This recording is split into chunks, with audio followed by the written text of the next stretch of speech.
Su abuso causó la muerte de mi madre, así que le quité su casa. Nunca imaginé que la vida me pondría en esta situación, pero aquí estoy, dueña de una casa que jamás pensé reclamar, con una historia tan retorcida detrás que ni en mis peores pesadillas habría imaginado. Todo comenzó con mi madre y el hombre que, durante muchos años, fue su esposo. No el mejor esposo, eso es seguro. Pero ella lo amaba, o al menos creía que lo hacía. Mi madre y él estuvieron casados por más de 16 años. Él siempre tuvo comportamientos cuestionables, cosas que en su momento parecían detalles menores, pero que con el tiempo se convirtieron en señales de advertencia que simplemente ignoramos. Yo me fui de casa a los 18, tratando de construir mi propia vida, pero a los 27 regresé por una razón que jamás podría haber previsto. Decidí que era hora de estudiar, de mejorar mi futuro, y mi madre y él me ofrecieron quedarme en el apartamento del sótano de su casa mientras terminaba mis estudios. Parecía una gran oportunidad. Lo que no sabía era que ese regreso me pondría en el centro de una pesadilla. 1 año y medio después de empezar mi programa, mi madre recibió un diagnóstico que cambiaría nuestras vidas para siempre: cáncer de ovario. Un golpe duro, pero con tratamiento, tenía esperanza. Estaba programada para cirugía cuando, en un giro cruel del destino, uno de los tumores más grandes se rompió. Y como si eso no fuera suficiente, la enfermedad se propagó a otras partes de su cuerpo. Lo que inicialmente parecía manejable, de repente se convirtió en una lucha cuesta arriba con muy pocas probabilidades de éxito. Pero aquí es donde todo comenzó a ir de mal en peor. Él, en lugar de apoyarla, se convirtió en su peor enemigo. Estaba en la consulta cuando los médicos le dijeron a mi madre que tenía una esperanza de vida de 2 años si seguía el tratamiento. ¿Su reacción?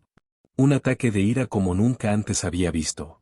Golpeó la mesa, gritó que su esposa no haría nada de eso y salió furioso del consultorio.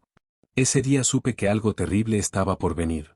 Los doctores tomaron nota de su comportamiento, y mi madre, con lágrimas en los ojos, confesó que tenía miedo por su vida. Sabía que sin tratamiento moriría, pero también sabía que él le haría lo imposible para impedírselo. En ese momento, supe que no podía quedarme de brazos cruzados. Él no tardó en mostrar su verdadera cara. Se convirtió en un monstruo. Verbal, mental y físicamente abusivo. Como si el cáncer no fuera suficiente, ahora mi madre tenía que enfrentarse a su esposo, el hombre que se suponía debía cuidarla, tratando de sabotear su recuperación. Y no eran solo palabras. Vació sus cuentas bancarias para que no tuviera acceso a dinero, cortó los frenos de su auto, hizo todo lo posible para aislarla y hacerle la vida imposible. Si no fuera por mi esposo y por mí, mi madre ni siquiera habría llegado a la mitad de sus tratamientos. Entre los dos la llevábamos a donde necesitara, pero cada vez que lo hacíamos, él tenía algo más bajo la manga para arruinarlo. Cuando la situación se volvió insoportable, la convencí de mudarse al sótano conmigo. Fue la mejor decisión que pudo haber tomado, pero también fue el detonante de la guerra abierta entre él y yo. Desde el momento en que la ayudé a bajar sus cosas, él me convirtió en su nuevo blanco. No podía quedarme quieta. Así que tomé una decisión: si él no iba a dejar que mi madre viviera en paz, yo iba a hacer todo lo posible por asegurarnos de que él pagara por ello. Y así comenzó la batalla legal que duraría años. Sabía que enfrentar a él no iba a ser fácil. Era un hombre manipulador, violento y sin escrúpulos. Durante años había controlado a mi madre, y ahora que ella estaba bajo mi protección, estaba decidido a hacerme la vida imposible también. Pero lo que él no sabía era que yo no era como mi madre. No iba a callarme. No iba a aguantar su abuso sin pelear. Empecé por lo básico: recopilar pruebas. Instalé cámaras de seguridad en las áreas comunes de la casa. Nada de esconderlas, no quería que luego dijera que no sabía que estaba siendo grabado. Cada insulto, cada amenaza, cada intento de sabotear la salud de mi madre quedaba registrado. Sabía que la ley no siempre estaba del lado de las víctimas, así que tenía que hacer las cosas bien, con pruebas irrefutables.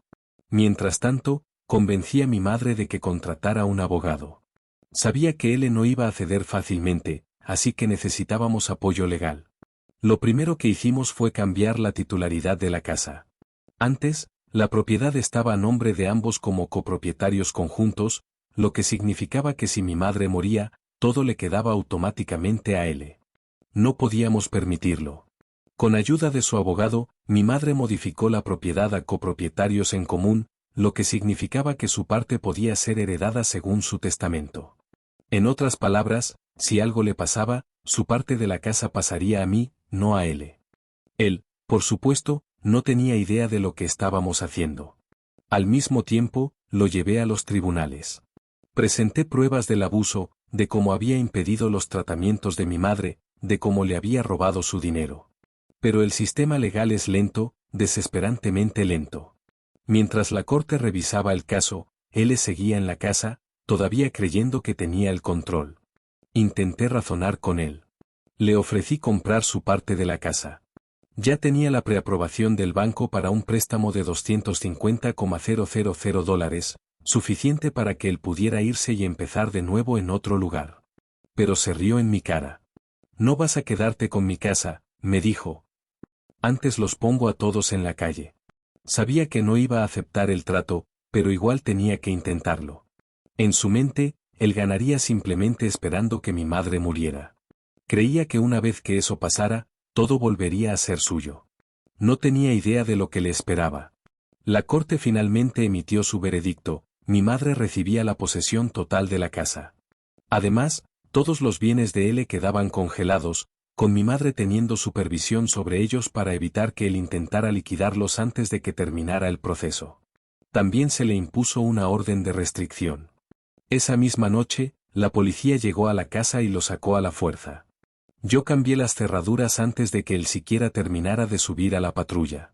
Mi madre, por primera vez en meses, respiró tranquila. Con él fuera, pudo finalmente enfocarse en su tratamiento. Pudimos conseguirle ayuda del sistema de salud, acceso a transporte para que no tuviera que depender de nosotros para sus citas médicas. Pero el daño ya estaba hecho. Los meses de retraso en su tratamiento habían reducido sus probabilidades de recuperación. Y aunque él ya no estaba físicamente en la casa, la batalla con él estaba lejos de terminar. Con él fuera de la casa, las cosas empezaron a mejorar para mi madre. Finalmente podía recibir su tratamiento sin obstáculos, sin miedo. Pero el cáncer es despiadado, y el daño que él le había causado al retrasar su tratamiento ya era irreversible. Yo intentaba no pensar en eso, en cómo cada retraso, cada sesión perdida, podía significar menos tiempo con ella. Pero lo sabía. Mientras mi madre luchaba por su vida, yo seguía peleando mi propia batalla contra él en los tribunales. Pensaba que sin acceso a la casa ni a sus bienes congelados, cedería. Que aceptaría el dinero y desaparecería. Pero subestimé su terquedad y su odio. Él intentó contraatacar, abriendo una demanda para recuperar la casa. Su argumento era que mi madre estaba enferma y no podía manejar sus propios asuntos, que de alguna manera todo lo que había sucedido era un engaño mío para quedarme con la propiedad. Pero no era tan fácil. Teníamos todo en orden. La documentación legal, los vídeos de las cámaras, los informes médicos con las declaraciones de mi madre en las que decía que temía por su vida. Todo estaba a nuestro favor. La primera audiencia fue un desastre para él. No se presentó. La segunda, tampoco. La tercera vez, el juez descartó su reclamo como abandonado. Oficialmente, él había perdido su derecho a la casa. Eso no significaba que se rendiría. Descubrimos que había huido del país, violando la orden que le prohibía salir de Canadá. Según una amiga con contactos, se había ido a México, probablemente pensando que desde allá podría evitar cualquier consecuencia legal. Pero eso no detuvo el proceso. Mientras él se escondía, yo seguía reconstruyendo la vida que él había intentado destruir. Con la propiedad legalmente a mi nombre, pude empezar a reparar los daños en la casa. Cada arreglo, cada centavo que invertía, se sumaba a la deuda que él me debía por su 50% de la propiedad. Y cada día que pasaba sin que apareciera, la situación se inclinaba más a mi favor. Mi madre, aunque débil, se mantenía optimista. Hiciste lo correcto, me dijo un día mientras tomábamos té en el jardín. No permitiste que él ganara. Pero aunque ganamos la batalla legal, no pudimos ganar la guerra contra su enfermedad. Un día, uno de los tumores se rompió, causando una hemorragia interna. No hubo nada que hacer. Sostuve su mano mientras se iba, incapaz de detener lo inevitable. Lloré, grité, me derrumbé. Pero cuando el dolor empezó a dar paso a la rabia, me levanté. Porque si él pensaba que su partida significaba que se salvaría, estaba muy equivocado. Mi madre se había asegurado de que, incluso después de su muerte, yo tuviera las herramientas para terminar lo que empezamos. Su testamento, su legado, todo estaba diseñado para que él no pudiera tocar ni un centavo de lo que alguna vez creyó suyo. Y yo no iba a descansar hasta verlo pagar por lo que hizo. El día del funeral de mi madre fue el más difícil de mi vida.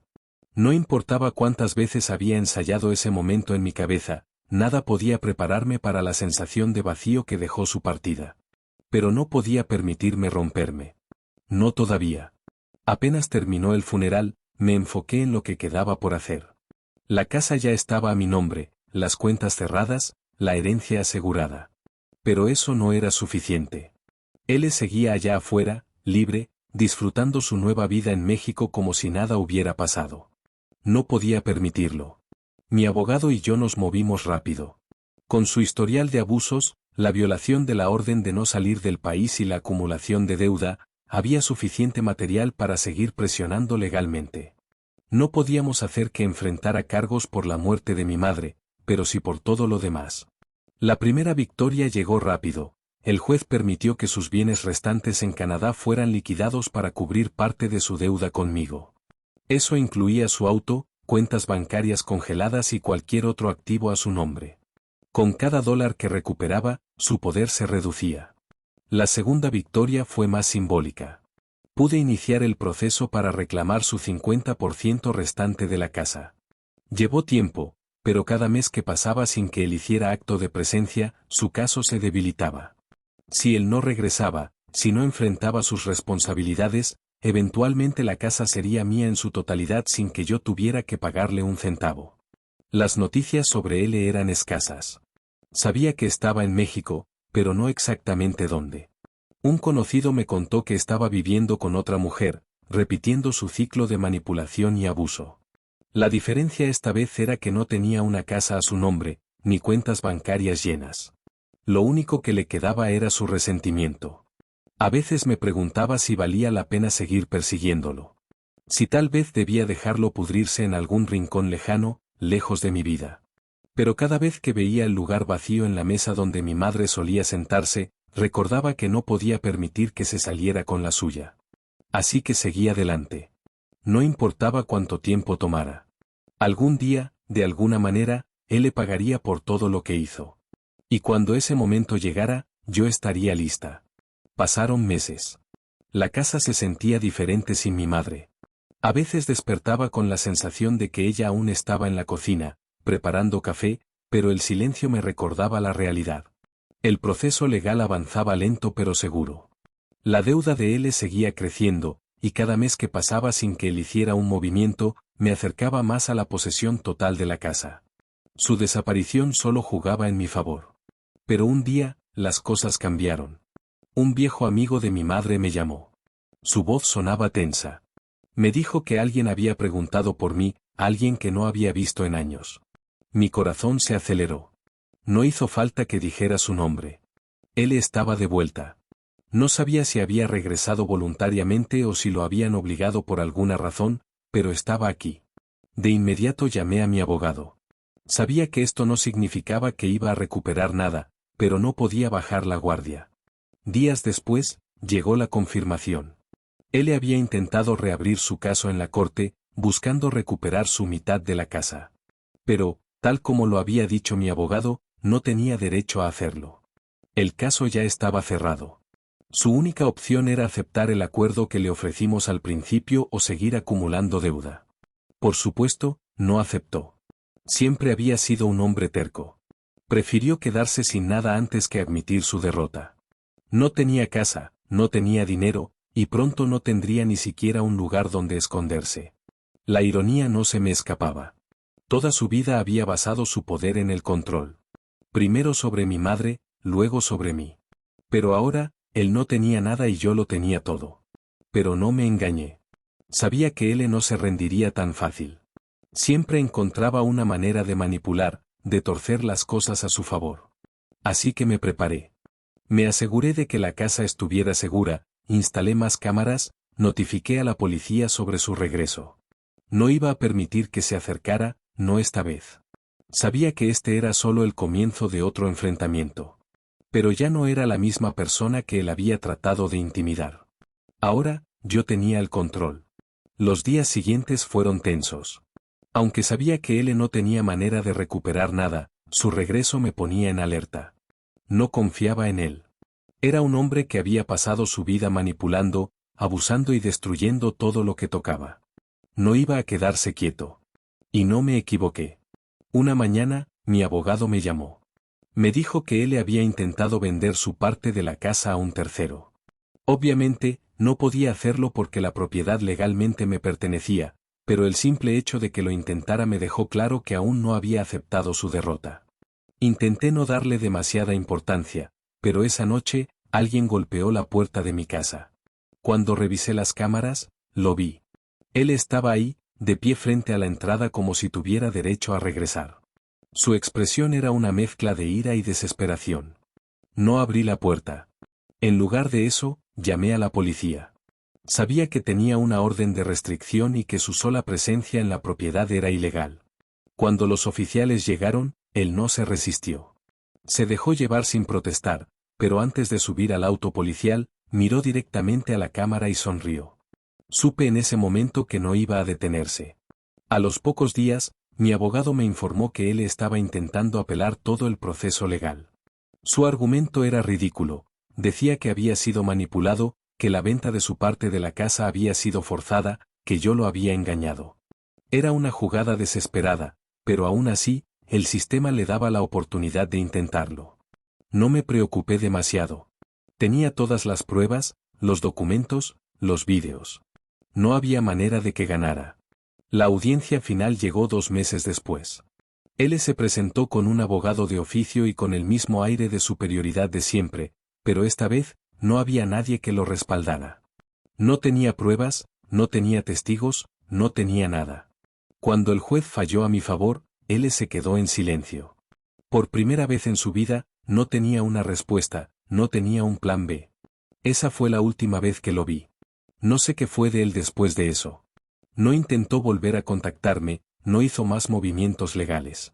Desapareció. Con el tiempo, terminé de pagar todas las deudas que había dejado. Hice las renovaciones necesarias en la casa, no solo para mejorarla, sino para borrar cualquier rastro de su presencia. A veces, me pregunto si él sigue vivo. Si aún está en México o si terminó en algún otro lugar, buscando a alguien más a quien manipular. Pero ya no me importa.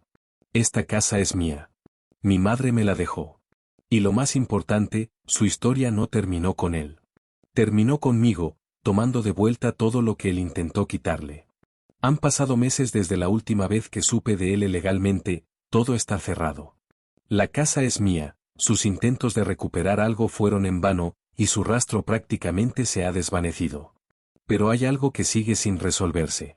Todavía quiero verlo pagar. No me basta con haberle quitado todo lo que creía suyo. No me basta con haberlo dejado sin un solo centavo de lo que pensó que heredaría. No me basta con saber que su vida está arruinada. Porque mientras él respire libremente, mi madre sigue sin justicia. Mi abogado me advirtió desde el principio que era difícil. Que probar la responsabilidad directa de él en la muerte de mi madre no era tan sencillo como yo quería creer. Pero no por eso me voy a rendir. Cada día sigo reuniendo pruebas, revisando documentos, reconstruyendo los momentos clave. El informe médico, las notas de los doctores, los vídeos de sus abusos, sus propias palabras cuando dijo que estaba esperando a que mi madre muriera para quedarse con todo. Todo eso está en mi contraataque.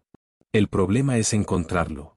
Desde que salió de Canadá, él ha hecho lo imposible por desaparecer. Pero nadie puede esconderse para siempre. No con las conexiones correctas. No con las herramientas adecuadas. Ya tengo a un investigador privado siguiéndole el rastro. No importa cuánto tiempo tome. No importa si pasa 1 año, 2 o 10. Voy a encontrarlo. Voy a hacer que pague. No solo por mi madre, sino por todas las veces que se sintió intocable. Por cada golpe, por cada amenaza, por cada mentira. Porque la justicia puede tardar, pero siempre llega. Y cuando lo haga, quiero estar ahí para verlo caer.